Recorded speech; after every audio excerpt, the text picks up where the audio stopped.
मुंबईला जाताना लोणावळ्यामध्ये थांबून स्वामींचं दर्शन घेणार नाही असं अजिबात होणं शक्य नाही. त्यामुळे कधीही मुंबईला काम असेल तर इथे स्वामींच्या मठामध्ये, ज्याला स्वामी भवन म्हणून जर समजा तुम्ही लोणावळ्यामध्ये गुगल मॅपवरती चेक केलं तर तुम्हाला ते मिळून जाईल.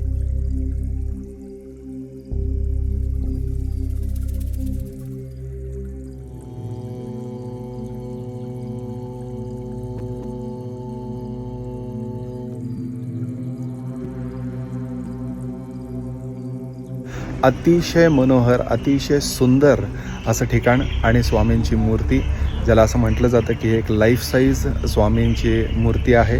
आणि तुम्हाला इथे आल्यानंतर जी अनुभूती मिळेल, जी शांतता मिळेल, ती खूप छान असेल. त्यामुळे तुम्हाला देखील जर इथे यायचं असेल तर गुगल मॅपवरती तुम्ही एकदा सर्च करा स्वामी भवन म्हणून आणि नक्की स्वामींचं दर्शन घ्यायला इथे या. शिरीष कुलकर्णी, श्री श्रद्धा ॲस्ट्रॉलॉजी.